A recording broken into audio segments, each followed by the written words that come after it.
지금도 살아계셔서 나에게 주시는 말씀으로 말씀을 받게 도와주시옵소서. 아멘. 주님 함께하여 주심을 감사하며 살아계신 우리 주 예수 그리스도 이름으로 간절히 기도 올려옵나이다. 아멘. 오늘도 주님의 이름으로 환영하고 사랑하고 축복합니다. 더위에 건강한 몸으로 뵈니 다시 반갑습니다. 제가 지난 시간에 이런 말씀 드렸습니다. 살아계신 하나님을 믿으십니까? 아멘. 살아계신 하나님을 믿는 사람에게는 특징이 하나 있습니다.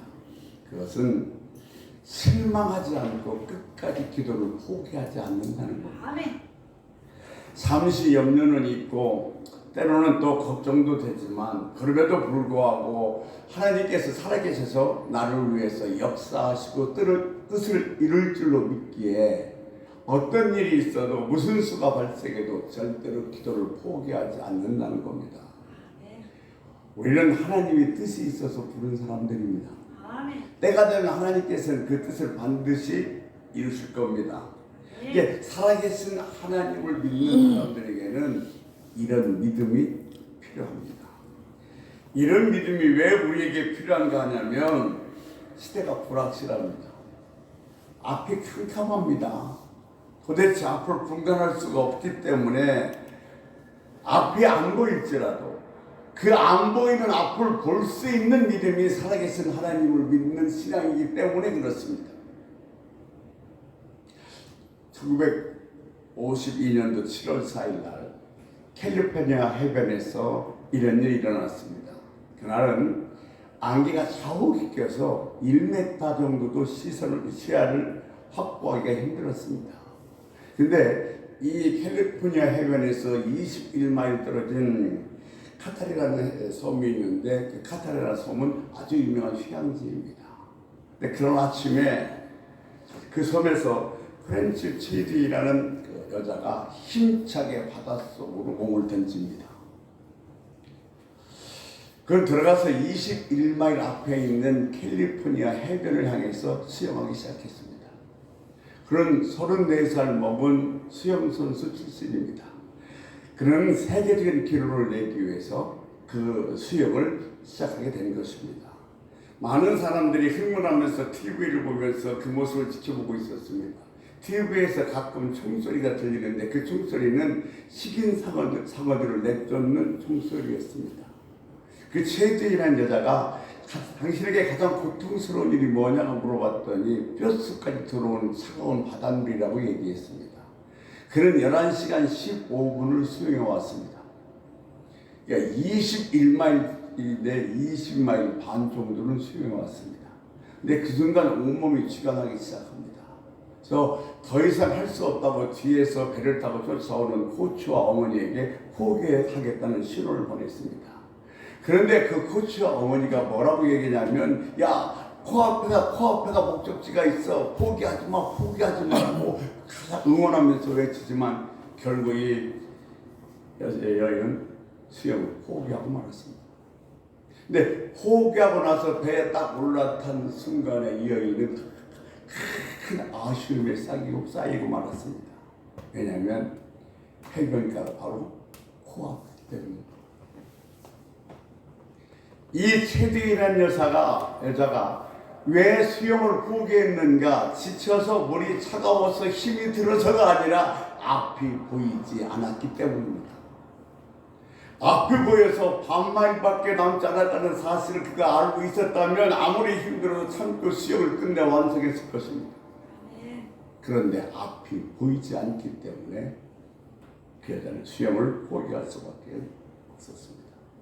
사랑하는 성도 여러분, 우리 인생에 살아가면서 이 문제 저 문제 이것저것 문제인 것 같지만 사실은 앞이 안 보여서 문제인 겁니다.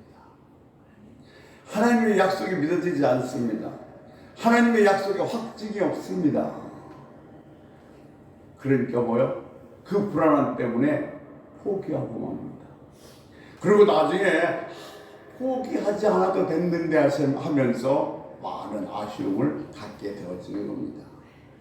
그래서 지금 이 시대를 살고 있는 우리에게 절실하게 필요한 것, 우린 지금 이 시대가 너무 암묵합니다. 세상 정말로 살아가는 살맛 안 나요. 여러 가지 어려운 것, 여러 가지 사건이 얼마나 일어날지 모릅니다. 이런 암란의 불확실한 시대에 우리에게 절실하게 필요한 것은 살아계신 하나님을 믿는 신앙인 것입니다. 여러분, 앞이 안 보여요. 그런데 안 보이는 앞을 볼 수 있는 것이 살아계신 하나님을 믿는 신앙인 줄로 믿습니다. 이 신앙을 가지시기. 그래서 절대로 여러분 지금 아무것도 안 보이는 것 같지만 절망 같지만 포기하지 마십시오. 하나님은 여러분을 그냥 부르는 것이 아닙니다. 때가 되면 반드시 이루실 줄로 믿고 절대로 기도 포기하지 마세요. 아멘. 오랜 역사를 거쳐서 인간성을 정화시키고 인류 사회에 유익을 끼친 종교들이 많이 있습니다. 그 종교들은 나름대로 인간과 인류 사이에 뭐가 문제인가를 제시하고 그 문제의 해결 방법을 진단해냈습니다. 종교는 다 같은 거라고 얘기하지만 그렇게 이야기하는 사람도 있습니다만 인간 문제를 해결하는 데 있어서는 그 종교마다 뚜렷이 다릅니다. 지금 우리는 다원주의, 종교주의에 살고 있습니다. 그때 이런 종교들은 어떤 것이 다른가를 알고 신앙생활하는 것은 매우 귀한 지혜입니다. 다른 종교 얘기하는 것은 조심스러운 일이지만 몇 가지만 한번 얘기해 보도록 하겠습니다. 불교는 인간의 문제가 어디서 발생한다고 생각하냐면 집착에서 발생한다고 생각합니다. 불교 교리의 핵심인 그 사정제를 보면 인간의 마음에 있는 욕심과 무지가 집착을 일으키고 그것이 모든 인생고를 만든다고 말합니다. 따라서 이 불교는 이 집착에서 벗어나는 것을 뭐라고 얘기하냐? 해탈이라고 얘기하고 이것이 구원의 길이라고 제시하고 있습니다. 유교는 인간의 문제가 예를 벗어나는 데부터 시작된다는 겁니다. 예란 인간이 사회와 우주를 유지하는 진리를 가리키는 겁니다. 인간이 예를 벗어나는 이유는 욕망 때문에 그렇다는 겁니다. 자기 자신과 자기 가족들만 생각하는 이기주의는 때때로 사회에 얼마나 해로운 일을 일으키는지 모릅니다. 그래서 극기복에 이기심을 극복하고 예로 돌아가는 것을 구원의 길이라고 유교는 얘기하고 있습니다. 그런데 기독교의 세계관에는 신이 있습니다. 불교와 유교에서는 세계를 이해하고 인간들을 이해하는 데 있어 신을 배제시킵니다.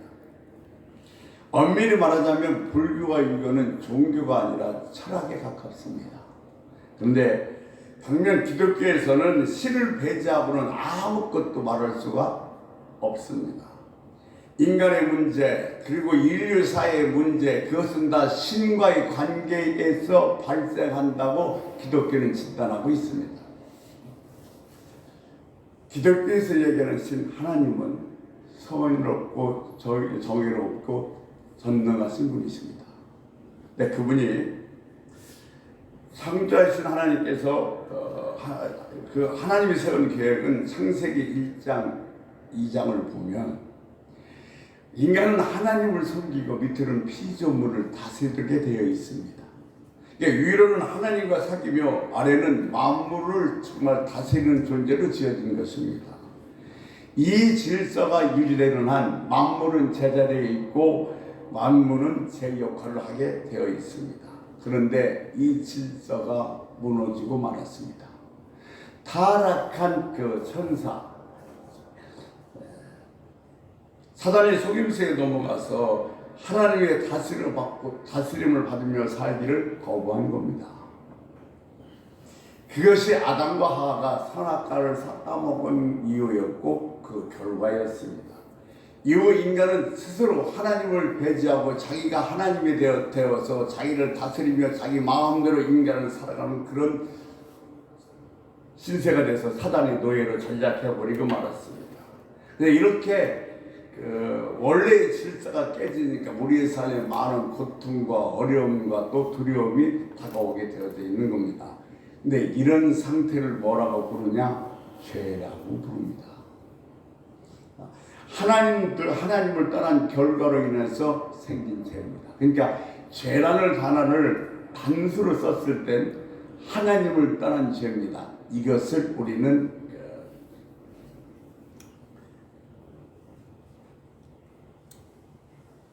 원죄라고 얘기합니다. 그런데 하나님을 떠나서 로 말미암아 그 이후로 계속해서 발생하는 악들을 우리는 죄들이라고 복수를 사용합니다. 그러니까 단수로 죄를 쓸 때는 원죄를 얘기하고 죄를 복수를 쓸 때는 사범죄를 이야기하고 있습니다.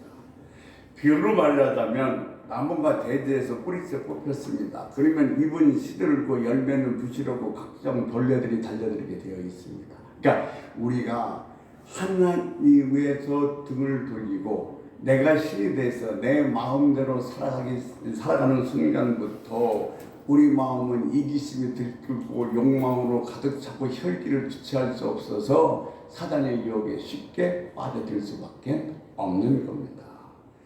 그리고 이 세상의 혼란과 모든 어려움과 고난의 그 뿌리를 다 찾아서 들어가면 결국은 죄와 연결이 되어 있습니다. 바로 이런 까닭에 예수님은 우리 자신을 위해서 올려야 될 기도 첫 번째 일용할 양식을 구하고, 근데 일용할 양식을 구하게 된다는 것은 우리들의 삶의 기본 조건이 해결된 겁니다. 우리의 삶의 기본 조건이 해결되면 그 두 번째는 뭐예요? 우리들의 환경이 해결돼야 됩니다. 근데 그 환경을 해결하기 위해서 하나님께서 두 번째 기도, 우리가 우리 죄를 사하여 준 것 같이 우리 죄를 사하여 주옵시고라고 우리들에게 가르쳐주고 계신 것입니다. 죄는 인간의 삶을 가장 어렵게 하는 근본적인 문제입니다. 그리고 그것을 해결하는 열쇠는 용서입니다. 그래서 일용할 양식을 구한 다음에 용서를 구하라고 주님은 기도에서 우리들에게 가르쳐주고 계신 것입니다. 두 번째 기도, 그것을 그냥 원문 그대로 옮기면 이렇게 해석됩니다. 용서하소서 우리의 빚을. 우리가 우리에게 빚진 사람을 용서하듯이 원문 그렇게 되어 있습니다. 여러분 빚 져보신 일 있으십니까? 자본주의에 살면서 빚을 안 지는 사람은 찾아보기 어렵습니다. 사실 이 자본주의라는 것은 빚을 권장하는 사회입니다. 왜냐하면 신용이 점점 더 쌓여야 좀 더 많은 대출을 받을 수 있습니다. 여러분 보세요.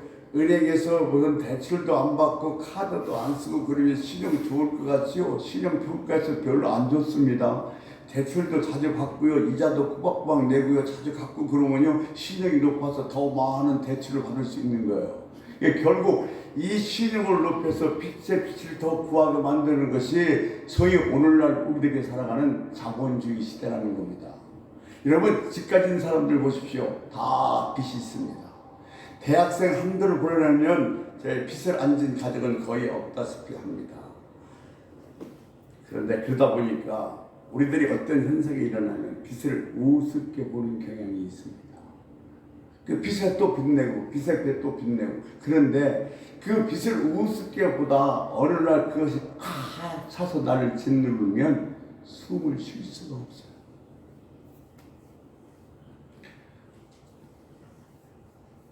지난 몇 년 동안 코로나19로 경제가 침체된 이유 때문에 아마 이런 빚 때문에 곤란을 겪고 어려움을 겪고 심지어는 생명까지도 포기한 사람도 우리 주변에서 많이 봅니다. 죄를 빚에 비유한 것은 예수님 당시보다도 오늘날을 살고 있는 우리들에게 더 적절한 비유가 아닌가 생각이 됩니다. 지금 우리는 신용사회라는 허울 좋은 면목 앞에 빚을 하찮게 생각하는 그 생각이 아주 널리 그리고 깊게 뿌리박혀 있습니다. 이게 죄라는 단어는 아주 깊이 다릅니다. 죄라는 단어를 좋아하는 사람은 별로 없습니다. 여러분 보십시오. 성소수자들, 동성애자들은 성경에서 분명히 범법자로 금하고 있습니다. 그런데 내가 여기에서 그것은 범법자입니다, 성소수자, 동성애는 안 됩니다고 얘기하면 누가 저를 고발하면 저는 걸립니다. 그러니까 소수인을 보호한다고 해서 이렇게 지금 죄라는 것도 정당화 되어가고 있는 시대가 오늘날 우리가 살고 있는 시대입니다. 사람들은 그래서 이 죄를 부정하고 죄에 대해서 생각도 하지 않으면서 살고 싶어 합니다. 그래서 과거의 죄라고 부르는 것을 오늘날 뭐라고 부르냐면 선택이라고 얘기합니다. 과거의 죄라고 부르는 것을 오늘날은 뭐라고 얘기하냐면 기호라고 얘기합니다.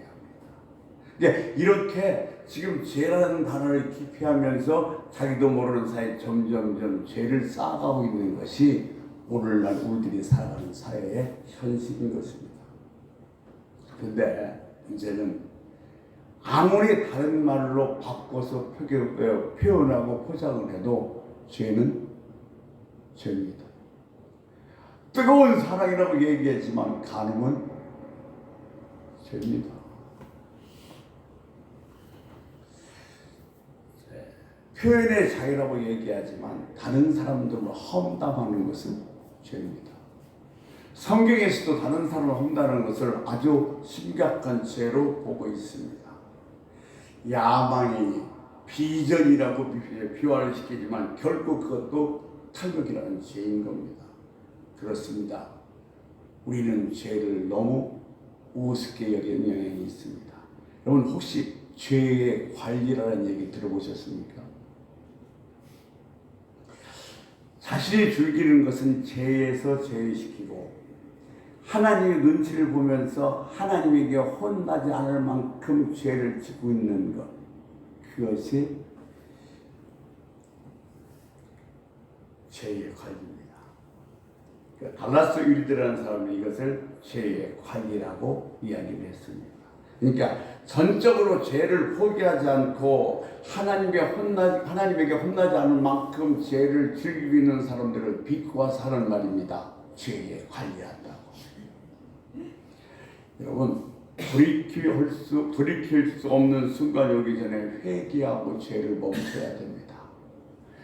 사랑하는 성도 여러분, 죄는요 관리할 대상이 아니라 버려야 할 대상입니다. 죄의 짐에 깔려 있다고 해서 지금 내가 죄의 짐에 깔려 있다 할지라도 절대 늦은 것은 아닙니다. 두 가지 선택이 있습니다. 하나, 하나님을 떠나면 됩니다. 아직도 뭐라 해, 그래 안 믿으면 그만이 등을 보이면 됩니다. 그러나 이렇게 내가 좀 그 죄의 무게 때문에, 죄라는 것 때문에, 죄의식 때문에 하나님을 떠나버리고 말면 결국 그 영혼은 망해버리고 말게 되어 있습니다. 하나는 회개를 통해서 새로운 삶을 출발하는 겁니다. 여러분, 하나님을 떠나는 것은 정말 손쉬운 해결책 같지만 결국 그것은 내 영혼을 망하게 하고 맙니다.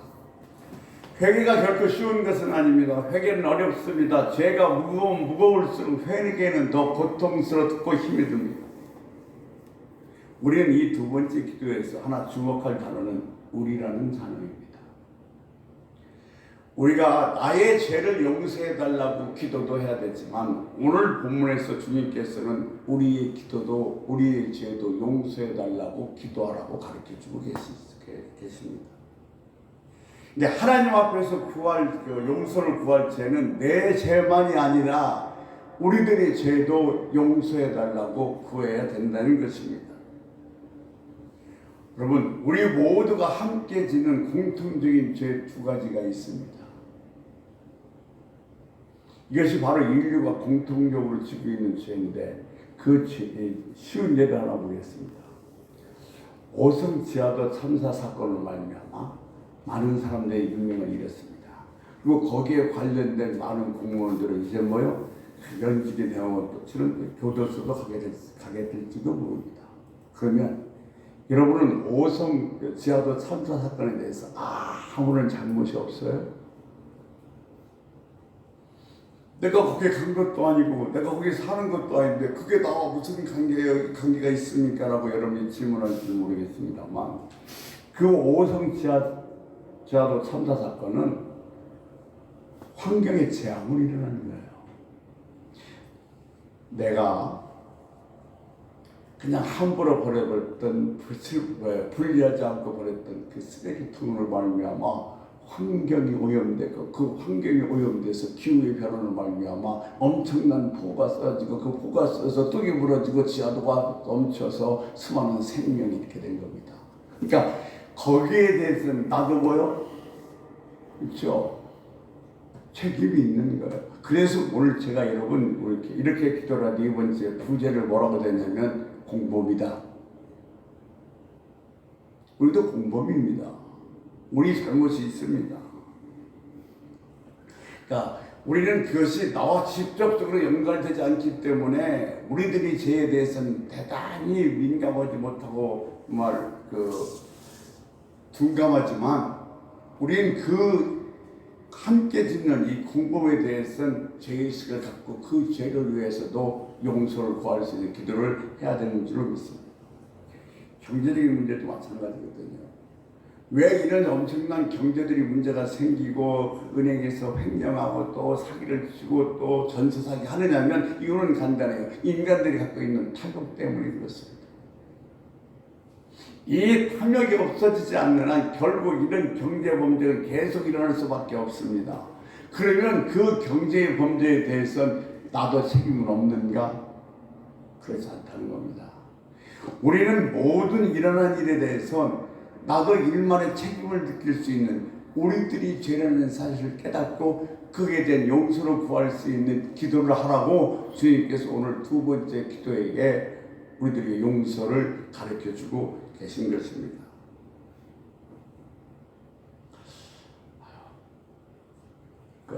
분당 서현 백화점에서도 묻지마 사연이 일어났어요. 또 대전에서는 졸업생이 선생님을 흉기를 찔리고 도망갔어요. 다 옛날 학교에서 왕따 당했다. 누구한테 무슨 영어를 못한다고 왕따 당했다. 수학을 못한다고 무시당했다. 놀림을 당했다. 그래서 그런 일을 저질렀다고 그러는데 어떻게 그 이유 하나뿐이겠습니까? 가정에서도 문제 있었고 사회에서도 문제 있었고 우리 대한민국의 전반의 문제가 그 아이에게 어떤 자극과 장애를 줬기 때문에 그런 죄를 질 수밖에 없다는 겁니다. 그래서 이 서현 백화점 그런 사건 자체도 우리는 나의 잘못돼 있다고 용서를 구할 수 있는 그런 공동체 의식을 가져야 될 줄로 믿습니다. 오늘날 우리 인류의 문제는 죄에 대한 연대성을 깨닫지 못하고 있다는 거예요. 자기 자신이 지은 죄조차 깨닫지 못하는데 어떻게 다른 사람이 지은 죄를 나와 연관해서 연관성이 있다고 용서를 구하겠습니까? 오늘 이 주기도에서 우리를 보면 번역에 좀 오해가 있을 수 있습니다. 뭐냐면 우리가 다른 사람의 잘못을 용서해 줬으니까 우리의 잘못도 용서해 주옵소서 이렇게 하는 것은 대단히 왜곡하고 오해하는 겁니다. 우리는 아무리 선을 쌓아도 하나님의 용서를 만들어낼 수는 없습니다. 용서는 예수 그리스도 안에서 하나님께서 거저 공짜로 베풀어준 은혜입니다. 요한복음 20장에 보면 주님께서 19절에서 23절까지 부활하셔서 주님의 제자들에게 세 마디를 하셨습니다. 19절에 보면 뭐냐면 주님께서 지금 방에서 예수님이 붙잡혀 가셔서 자기를 또 붙잡혀 갈까봐 방문을 꽁꽁 잠그고 불안에 떨고 있는 제자를 찾아오셔서 주님께서 뭐라고 말씀하시면 평강이 있을지어다 그럽니다. 지금 두려움에 가득 찬 제자들의 마음에 뭐가 필요했냐면 평강이 필요했습니다. 그래서 주님께서는 평강이 있을지라고 말씀하셨습니다. 20절에 보면 성령 받으라고 얘기합니다. 이제 제자들에게 마음의 평강만 갖고는 안 됩니다. 그것만으로는 부족합니다. 마음의 안정을 찾는 것만 갖고는 안 됩니다. 그래서 그들이 예수님께서 임재하셨던 성령 받으라고 말씀하셨던 겁니다. 세 번째, 예수님께서 이렇게 말씀하십니다. 요한복음 20장 23절 말씀 같이 읽겠습니다. 너희가 누구의 죄든지 사하면 사하여 줄 것이요 누구의 죄든지 그대로 두면 그대로 있으리라 하시니라. 아멘. 여기서 사하면이라고 되어 있는데 이것을 번역된 원래의 말은 풀다라는 뜻임을 기억해야 됩니다. 여기서 예수님 말씀하신 것은 죄로부터 묶인 매듭을 푸는 겁니다. 아멘. 그러니까 우리가 사함으로 우리가 죄 사함 용서함으로 말미암아 죄의 매듭은 풀리고 풀지 않으면 그 죄의 매듭은 그대로 매여 있는 것입니다. 하나님과 우리 사이에 수많은 매듭들이 묶여 있습니다. 깨어있지 않으면 우리는 매일매일 하나님과 우리 사이에 아주 단단한 매듭을 맺고 살아가는 겁니다.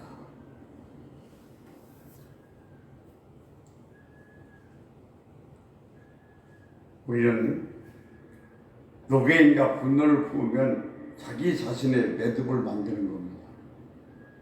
분노가 강하면 강할수록 그 매듭은 크고 단단합니다.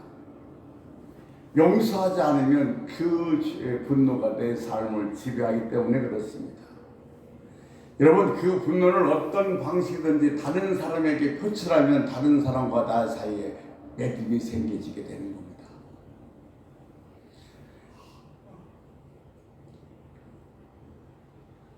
그래서 사람과 사람들 사이에 수많은 매듭들이 존재합니다.